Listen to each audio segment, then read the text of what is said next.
أشرف الأنبياء والمرسلين سيدنا ونبينا محمد وعلى آله وصحبه أجمعين.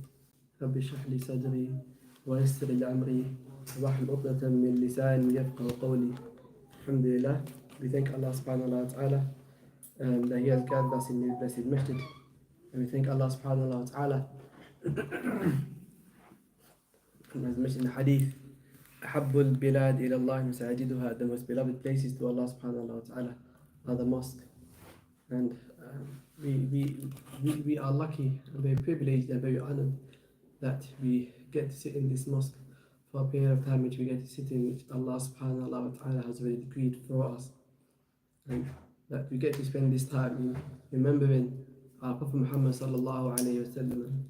The Prophet Muhammad sallallahu alaihi wasallam, just by hearing his name and by hearing his story or his seerahs or his hadees and those things which happen to him, it just brings joy to one's face. That's what it should do. It's an individual who was blessed with beauty in every single way you consider to be beauty. If you want to talk about physical beauty, then the Prophet Muhammad ﷺ was the most best looking of men. If you want to talk about good character, then the Prophet Muhammad ﷺ had the best of characters, which is why even his enemies never spoke bad about the Prophet Muhammad ﷺ, that he looked ugly or that he had bad character or that he was foul in how he dealt with people and how he interacted with people. And this is our Prophet Muhammad ﷺ. Allah subhanahu wa ta'ala could have made any other individual our prophet, but He chose for us the best of prophets and the most blessed one to us and to Him as well. And on top of all of that, when you mention just the prophets, it has an effect on the hearts, and mention the stories of the pious people, it acts and it affirms one's heart, and it strengthens it as well. So where we left off at, we stopped at saying the Prophet Muhammad sallallahu alaihi wasallam, Halima Sa'adiyah came to take him, and he mentioned some of the wisdom behind that it was the norm at that time that the babies and little children, they would be taken to the villages so that they may be raised, and it was just so that they would be raised in a very natural society, a very natural place. And this is something that we can definitely understand in this time that we live in that, the air we breathe in and the different diseases and so on. Though in those times as well, of course, the cities weren't as big as it is now. And even with that, they still would like to do it. It was still a norm in which they had as well. So Halima Sa'adiyah, she then returned back with what she thought would be maybe like a disadvantage, but rather it became to her a great blessing and a great gift. And the blessings for Halima Sa'adiyah and the life in which she was going to have for the next couple of years, it was enough for her to know this baby, little child, was blessed. Of course, there's no prophecy at the moment. The prophet is still a child, a young child. But because she could see the difference in what was happening before and the hardship that she was going into, and the only thing that changed within her life was that the Prophet physically entered her life. That's what changed everything. And of course, then she then went back to her village, and she had 3 children. Amongst them was Abdullah, and amongst them was Shayma as well. And there's a third one called Unaysa. Unaysa. That's her name. So these were the 3 children of Halima Sa'adiyah, and as you can imagine now, they're also like the Prophet's, siblings as well. Like, not full siblings, of course, not same dad, but rather because of that he was living with them, that they're also like his siblings as well. And that's how he kind of saw them as well, which is why later on, when they then come to see him, and as you can imagine, that's like 50 years, 40 years down the line, when I believe they come to him towards the end of the seerah as well, towards maybe the 7th or 6th or 8th year of Hijrah, they then see him, and the Prophet then he stands up for them, and he has like a hidab, and he puts down for them, because he's honoured by his visitors and the guests that have just come, those that he knew that took care of him when he was such a young child. So the Prophet went down, he was living with them. And there's not much stories of what happens whilst they're there, but as you can imagine, it's just a blissful life which starts from them. and everything around them becomes blessed. Whether it's their household, whether it's their cattle, whether it's their goats or sheep or the flocks in which they have, all of that. Which is why they mention that after the Prophet Muhammad ﷺ had went to that village, of course he was staying with Ali and Saadiya, but as you can imagine, it's a village. So there's houses and everyone has their own sheep, their own flocks of sheep, and everyone has their own shepherd. It's a proper village, yani. So what happens is, they mention that the shepherd or Halima Sa'adiya, her goats, right? The shepherd would take their goats and they would come back. And before they would come back, and there was like, because there was a drought as well, there's no really greenery, no food for the goats. They would come back and their stomachs would be empty, so you can't really benefit from them, you can't really take the milk from them, and the goats would be very weak. So even if you wanted to slaughter one, there's not a lot of meat. But what happened was, when the Prophet then went there, her goats, they would go, mashallah, they would return and their stomachs are full. And they have milk, and wow, what a blessing. But then the other families, their goats and their flocks of sheep or camels, they had nothing. They would just go out, and they would go out to grazing with the shepherd, and they would come back and their sheep come back, and they're still very weak. There's no milk coming out of them. It's a drought going on. But Halima Sa'adi, her goats would come back, and mashallah, it's as though they've had a feast. And the other goats, it's as though they've had nothing to eat. So the family started to say to their shepherds, look, what's this? Go follow the shepherd of Halima. Go follow her shepherd and go follow their goats, see where they go, because they're coming back and they have milk and they're getting bigger, and our goats are. But even with that, what would happen was that they would go, and they would send their sheep as well with the sheep of Halima Sa'adiyah. And as you can imagine, the sheep are like, they're kind of mixing up, they're mixing between each other as well. They're all in one place, one area. Halima Sa'adiyah, her goats come back, they say, mashallah, they're filled and their stomachs are filled and they have milk. But our people's goats, they go back and it's as though they've had nothing to eat. What's happening? What's happening? And the goats are in the same place. There's nothing different now. The only difference is that Halima Sa'adiyah, she has the Prophet Muhammadﷺ. She has the Prophet Muhammadﷺ. So because of that, and she is then blessed with everything which is connected to her as well. Everything which is connected to her. And then this was the kind of life she lived. Then it was a very blissful life for her. And then, but the norm was that they would that the children, they would stay with in the villages for like 2 years. That was the norm, roughly around 2 years. 2 years. So which is why that, as you can imagine now, her life for these 2 years had changed for the best. Had changed for the best. So now it's time to take the Prophet Muhammad back now. It's time to take Muhammad back. This child in which we received in grace and we became blessing, it became very heavy on their hearts for them to take him back now. There's like, what's her life going to be if she takes him back? So she took him back, and of course that was our respect. She took him back. But when she took him back, she didn't want to give him up. She said, I'm gonna fight for him. I still want him to stay with me. So she took him back and started saying to his mum, look, allow him to stay with us for a bit longer, and we're scared of him. We're scared for him of the illnesses in the villages, in the city, and let him stay with us for a while longer. Let him get stronger. Let him grow. She's trying to make all these excuses, and that is true. She fell in love with this small, lovely child, but as well, she doesn't want to lose this gift and blessing which has just entered into her life. Which has just entered into her life, and that's how a human being is. That whenever he's given a blessing, if someone had given you a blessing, whether it's a car, whether it's a job, and you like it and you enjoy it, and really has become so, your life has flourished and everything's become better, and if someone had to take that away from you, you wouldn't want to give it up. So she came back and she was very determined to make sure that she went back with the Prophet Muhammadﷺ. That was her goal. That was so she spoke to Amina, the Prophet's mother, and let him come back with us. Before she was like, when she was first taking him, she was like, should I take him? Should I not? He's an old man. But now she doesn't want to let go of him. She doesn't want to give him up. The Prophet's mother, she didn't agree. She sees that, mashallah, the Prophet is growing up, and just let him stay with her. Let him stay with her. And then, mashallah, Halima was Sa'adiyah, as you can imagine, she was as happy as she could be. Muhammad has come back to her household again, and the Prophet was there, and they mentioned that the Prophet Muhammad ﷺ was with her for like almost like 3 to 4 years, roughly like 4 years.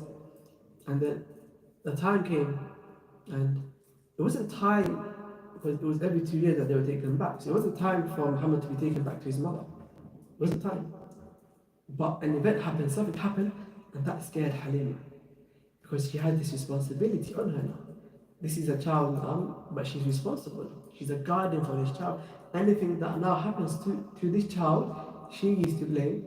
And not just that as well, it gives a bad name for the people in the villages as well. People lose their trust. And so what happened was, of course, there's many things which they mentioned as well. Amongst them, they mentioned that, of course, the Prophet Muhammad ﷺ, his signs and his prophecy and his coming, he has been mentioned in the previous books as well. It's been mentioned in the Injil and it's mentioned in the Torah, and they are signs of the Prophet Muhammad ﷺ, which is why that when the Prophet then he meets in the future, when his revelation is given to him, and he meets Abdullah bin Salam, and he was one of the scholars of the Jew in Medina, that this man came and he accepted Islam, and he said, look, I've seen all these signs of prophecy, and I see them in front of me, and it is you, which is why later on that he then accepted Islam, and it's a reason why many of those true priests or those within Judaism, they then accepted Islam. They saw this reality, and they saw that this was what was written into their books.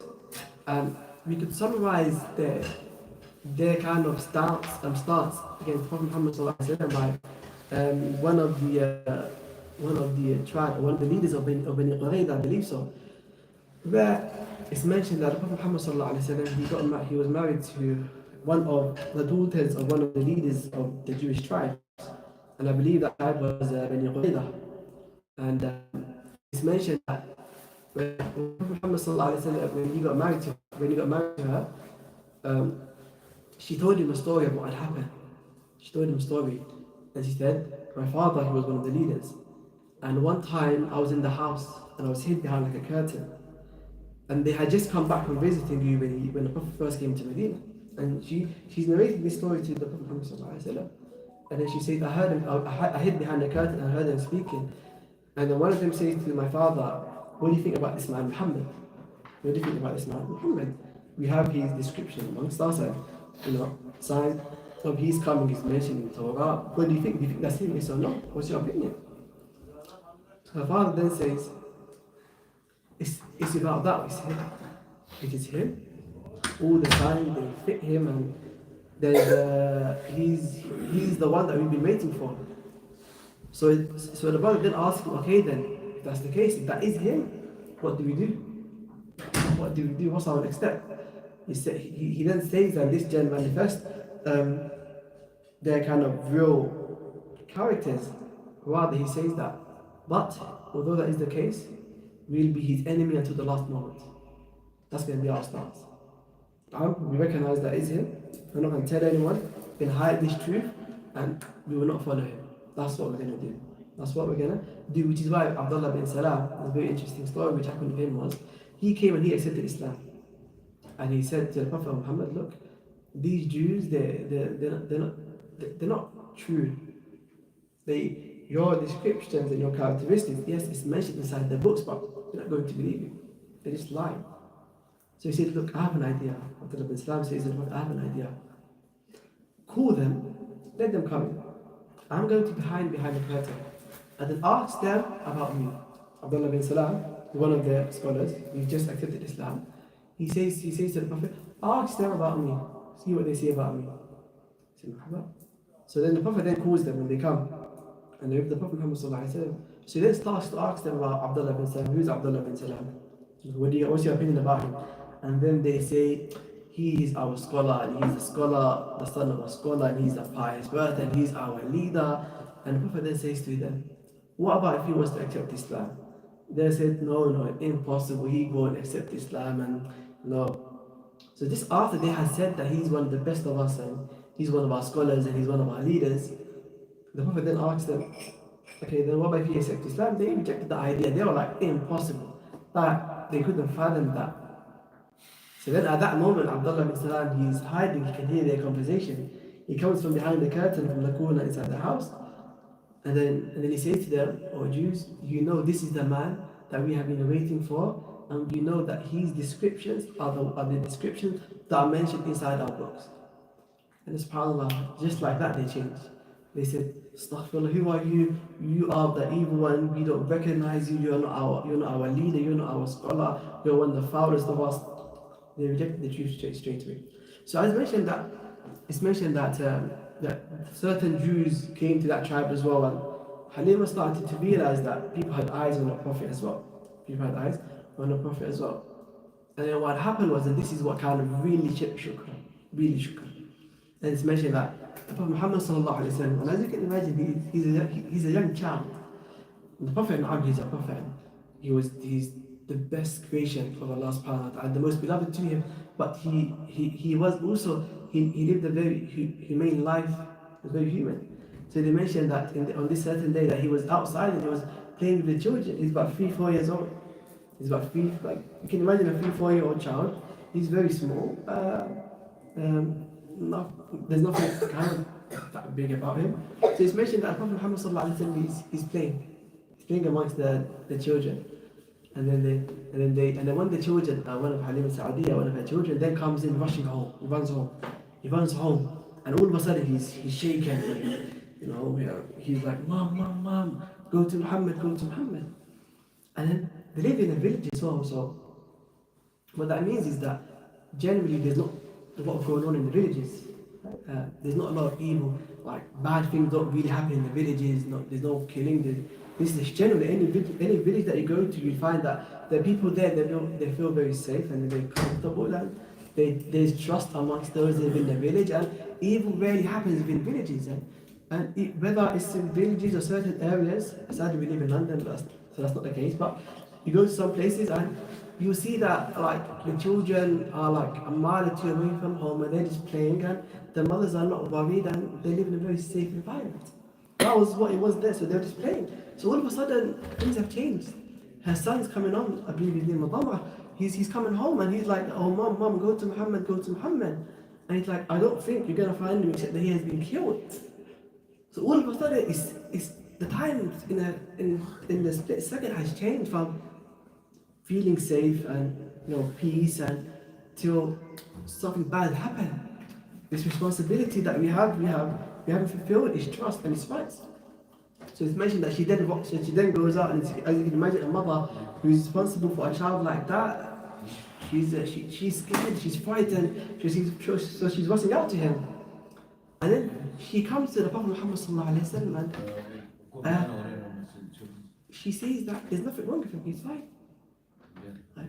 He's just there by himself, nothing around him. There's no scars, no blood, there's nothing on him. And she's like, "What's happening?" But she's still frightened, she's still shaken. And she's like, so she comes and then she hugs him, as you can imagine. The Prophet's mother as well. So she hugs him and she's like, "Oh, Muhammad, what's happened? And the Prophet then narrates to her, because of course no one saw what happened really. Like all the children, as soon as this incident or event happened, they all just kind of ran away. So he's the only one that's there, so she only has him to believe. So imagine a child who's like maybe about 3-4 years old, and with him being 3-4 years old, the mother's heard that something bad's happened to him, and this child is truthful, doesn't lie. She sees him, she sees how he deals, how he speaks. The Prophet, of course, was a child at the age of 3-4 years old. He can speak as well.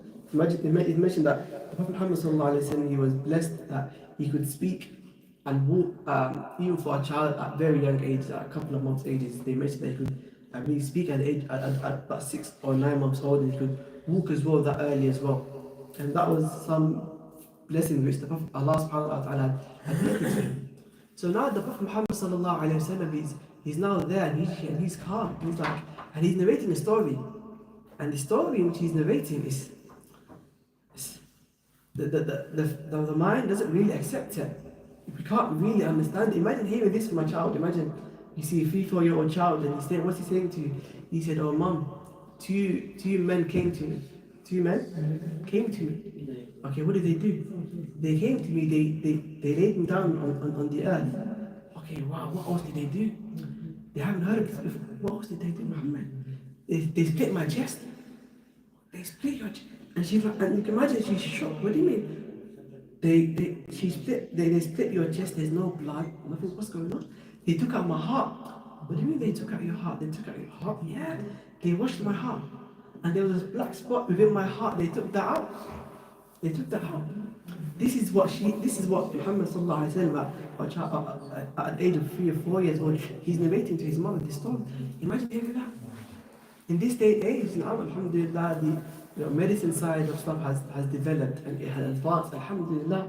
But even if there's an operation, there will still be a scar left. It's not like they can close it up properly yet until there's no after effect of the operation. So, but the Prophet Muhammad ﷺ is mentioned that he never had any scars. There was no signs of his chest being open. Why? Because up with Zamzam. And then as well there was a black spot within it, in the Prophet's heart, and they took that out. They took that out in the hadith. The Prophet, of course, he then, because of course, as you can imagine, it's a seerah. So the question is, how do you know this story? The Prophet Muhammad ﷺ, he's the one that later on in the future, he's then the one that narrates this story to his companions. So they mentioned that, and the Prophet then says, this is, or the men, they say to the Prophet Muhammad, and this is had the shaitan menk. This is the portion of shaitan from you, basically, because they mentioned that every human being has that black spot within the hearts, and that's because they mentioned that's where the shaitan, that's where he whispers into as well. I mean, the shaitan's whispering to us. We need to whisper. Do you guys hear that? When the shaitan is whispering to you, do you hear it in your ears? Where do you hear it from? They mentioned it's from that black spot. That's kind of the spot in which shaitan kind of whispers into you.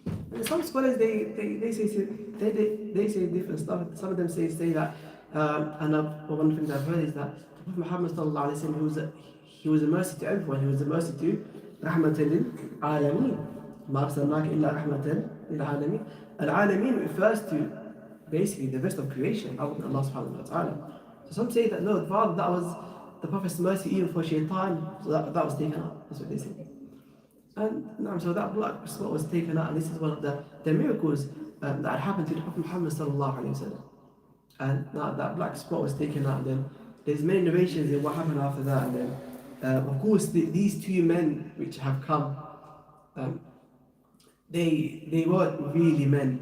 I mean, they were men physically, but rather they say that they were angels that came in the form of men. And it's also a lesson to us as well that angels can come in the form of men. Angels take the form of men, and even in the seerah later on, they are sometimes hadith Jibreel example.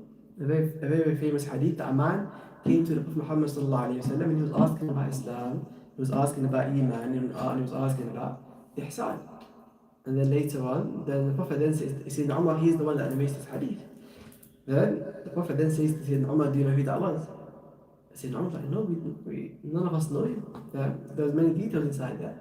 But he says, and the Prophet then says to him, that was Jibreel that came. They come in that angels as well, that they can take physical form as well. And sometimes they would come in the form of there was one companion, and I believe his name was Dahya bin Kalbi. I believe that was his name. Dahya bin Kalbi. That was one of the companion's name. And they mentioned that he was very beautiful, or good looking, handsome companion, and that many times they took his form. Many times they took his form. So what does that mean? It means that sometimes an angel can take a form of a human being that maybe you know or not. They can take his form as well. So you never really know who's next to you. You never really know who's next to you, because sometimes they narrate that they would see that this man come out from the Prophet Muhammad ﷺ, and they thought he was that certain companion that had been Kalbi. But it wasn't. Rather it was Jibreel. So they came to the Prophet Muhammad ﷺ when he was a child. And they mentioned that later on that they then weighed him against mankind. And they say first they weighed him against 10 men, and then the Prophet then was outweighed them against 100 and then 1,000. And then one the angel said, if you weighed him against the whole of creation, then he would outweigh them. He would outweigh them in his faith as well. And as well, it's also mentioned, he was also given the strength of like 40 men as well to Prophet Muhammad ﷺ. Now, man, this is a very interesting story in which within it the angels take a physical form. They perform operation. And then they also tell us that that black spot maybe. So the question now, right? The question arises now. So could we now perform a physical operation and take out that black spot as well now? Is it possible? No, because this is not physical part, it's something spiritually as well. It's something that's also connected to the spiritual side of things as well. So maybe in this day and age, if we were to actually look into it, we would find the black dot. I haven't studied medicine, so I'm not sure. Maybe we would find that black dot. But as well, it also is an indication that sometimes spiritually as well, there might be things on your body as well. Okay? That sometimes things manifest, and sometimes generally they won't manifest in this physical world in which we live, but spiritually is there, which is why when they speak about the heart, which is hadith, that whenever someone does a sin, that there's a black spot is put onto the heart, painted on the heart. Okay, open up the heart now. When the doctors see the hearts have gone black, imagine many of the doctors are now performing many surgeries and heart surgeries. I haven't heard that they found a heart which is all black. So there's a spiritual side to the heart as well. There's a spiritual side to the heart. So then as you can imagine, the Prophet has narrated Muhammad ﷺ at this young age, he's 3 or 4 years old. Imagine hearing this story from a young child. You don't know nothing about it. Or rather, you know that he has grown up with you. In this day and age, the first thing that you would do, you would call a Shaykh or an Imam, or you take him to the mental hospital. You don't know what's going on, and you'd be frightened. You'd be frightened. Imagine a child telling you, I saw 2 men and they came to me. And you know that he's not lying. Why? Because what's interesting as well, because the other children, they saw the 2 men as well. It wasn't just Muhammad that saw the men. They also saw the men because they went home and they were the one that then narrated and addressed the Halima, and they were like, Halima, go to Muhammad. Something's going to happen to him basically. See, they saw these 2 men as well. So we know there's certain truth there because our witnesses there as well.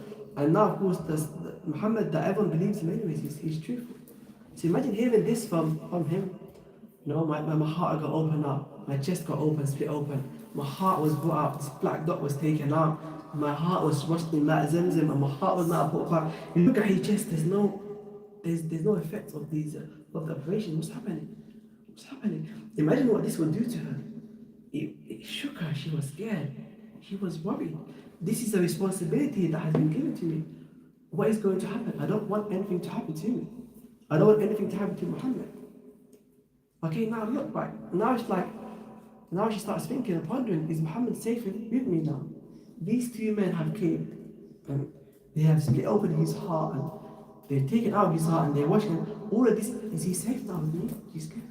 Halima Sa'adiyah, she's scared. Imagine a mother, she hears that from an individual. She's never heard of anything like that. Alhamdulillah, we as Muslims, we have a certain belief and faith, and we understand that there's certain spiritual things which may occur. So we have some of a basic or principle understanding within this, so we can accept that. But imagine never being exposed to anything like this before. So after this, she was scared. They then went home, alhamdulillah, of course. The Prophet, of course, even by his stance and how he was and how he dealt with it, they could tell that it wasn't something bad that happened to him. Why? Because he wasn't scared. He's a 3-year-old child. He's narrating that my chest was open up. He wasn't. If that was to happen to any individual, we'd even forget children. We'd be scared. In this day and age, if you see 2 big men coming towards you, you'd be scared anyways. Okay, they put you on the ground. They open it, you'd be scared. But Prophet Muhammad ﷺ, even at a young age, he was given this firm, and he was given this preservation, and he was given this strength. Even in this scenario and this state, at a young child, he's still calm. This is also indication that the blessings in which the angels they bring as well, they bring a sense of calm and peace and tranquility as well. So no one's scared from them as well. No one is scared from them. So what happens is Halima then goes home, and that's it. She's like, I don't know what's going to happen. I don't want me to be responsible for anything. I have to take him back now. I have to take him back. So all of a sudden what happens is that Halima Sa'adiyah, she then takes him back to his mother. She then takes him back. to his mother Amina, and then what do you call it? And then Amina surprised. She was like, a year and a half ago, she came back to me and she didn't want to take, and she didn't want to leave him. She wanted to take him back, and now she's come back to me early. What's happened? What's different? And Amina's asking Halim, what's happened? Like, you brought him back early, you're supposed to bring him back later, not now. What's happening? And she's just like, no, nothing happened. I decided to bring him back. And Amina's like, tell me what happened. Like, it's my child as well. I deserve to know what happened. What's happening? And then Halim then narrates to her what happened. This is what happened.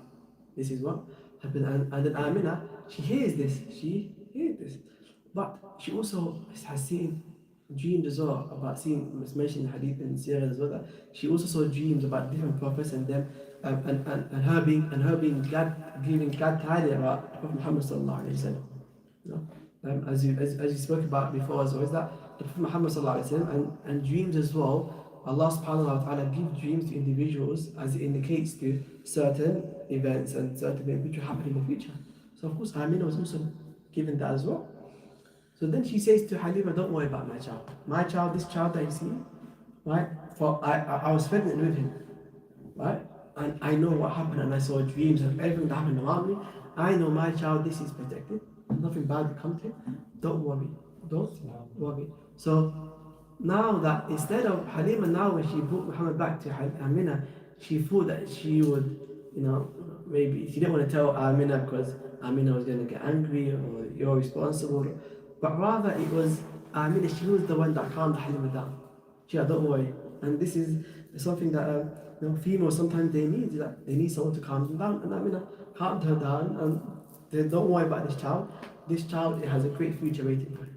She didn't maybe know exactly what was waiting for him, but rather she knew that her child had a great future waiting for him. And what a future that was waiting for the Prophet Muhammad ﷺ at that moment, isn't it?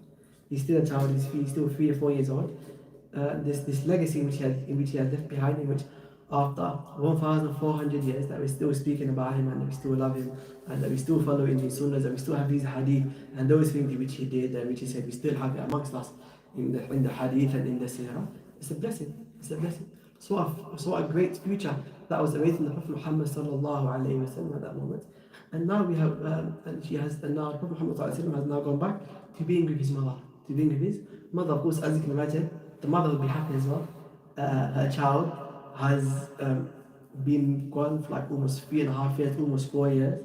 So of course now she's happy now. The Prophet Muhammad ﷺ, Amin has now got his son Muhammad all to herself basically. She's not responsible and she's hopefully inshallah Amin comes next week and he'll continue from there. But a mother loves her child, right? And now she's got most blessed child with her. So she then passes along very soon, as all of you guys know about. What a blessing 2 years would have been for her, and a proud 2 years and happy 2 years, because she wasn't old as well. She was generally young. Maybe at that time they got married very young as well. So maybe when she was pregnant, the Prophet Muhammad ﷺ, maybe she was about 18, maybe younger than that. So of course so when she does pass away, example, she's only about 25. She's still quite young, as you can imagine as well. And hopefully that's where we stop the seerah, inshallah ta'ala. That the Prophet Muhammad sallallahu alaihi wasallam has now returned to his mother, and hopefully he'll be living with his mother from now on, or for whatever awaits him of this great future. Alhamdulillah, what a blessing it has been, to remember the Prophet Muhammad sallallahu alaihi wasallam. And as well, it's a lesson for us as well to, how to deal with children as well, and how children should be raised and how children should be as well. Muhammad sallallahu alaihi wasallam, he saw 2 men coming to him, big men, and he wasn't scared. He was calm. He wasn't worried about this. He wasn't worried about that, and he was only 3-4 years old. So hopefully that's where we start seeing, inshallah ta'ala.